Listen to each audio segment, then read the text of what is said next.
Okay, I'm going to show you a little bit about gating here and what the different controls do on a gate. The purpose of gating is to help isolate instruments that might have had a little too much bleed coming in from other instruments. Where I have it set up on this session is I put it on the kick drum as well as the snare drum to help isolate the hi-hats that are bleeding into it, that the toms are bleeding into it. So I want the kick and snare to have more of that isolated, punchy feel so I can bring them higher into the mix without actually adding more volume to the hi-hat and the cymbals and toms. We tend to do this in more rock-oriented stuff.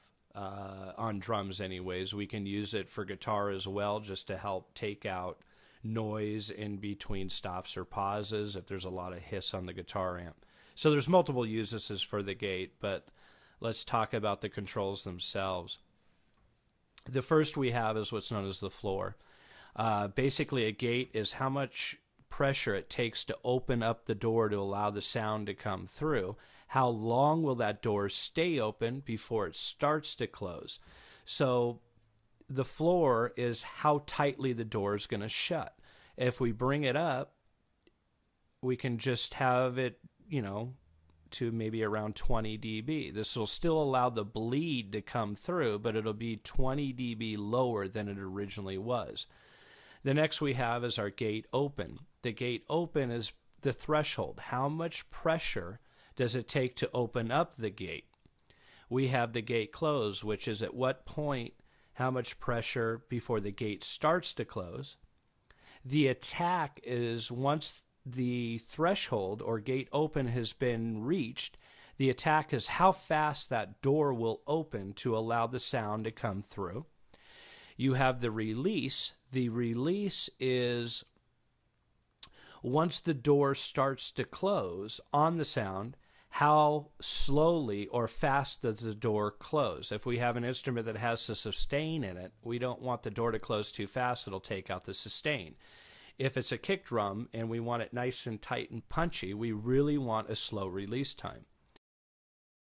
The hold is how long the door stays open before it starts to close, so that we can control the amount of sustain that happens before the door starts to close. Once the door starts to close, we use the release to say how fast it will close. So I'll go over these controls just on the kick drum so you can kind of hear how they manipulate the sound.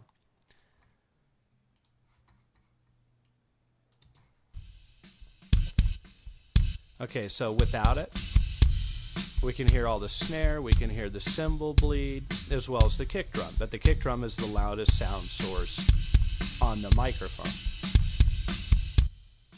So the attack, we can hear if I bring the attack time up, it'll start to sound really kind of muffled.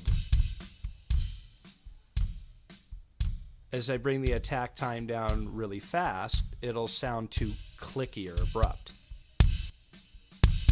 So we'll set the attack time, where it sounds kind of natural. All right, that's getting a nice little natural punch.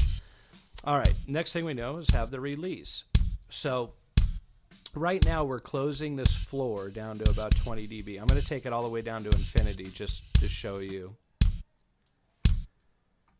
All right, so now that kick drum sounds nice and consistent. We're not hearing the cymbal. We are a little bit there when it's simultaneously. But if I bring the release time up, it'll take longer for the orange to come down to close that door. So the kick drum doesn't have a lot of sustain. I want a pretty quick release time.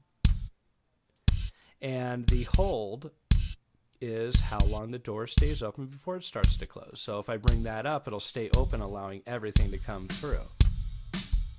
As I bring it down really fast,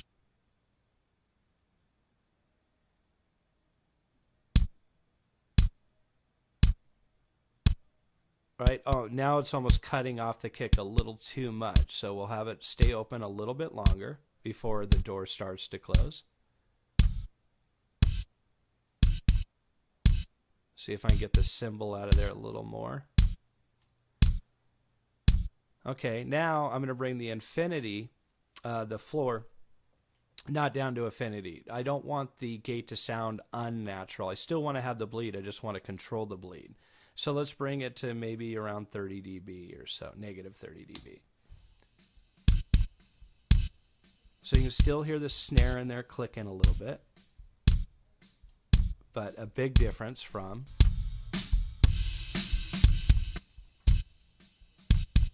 So if we do this, I have it on the kick in, the kick out, the snare top, the snare bottom, and set these gates so that the kick and snare can be really pushing or driving. I tend to do it in rock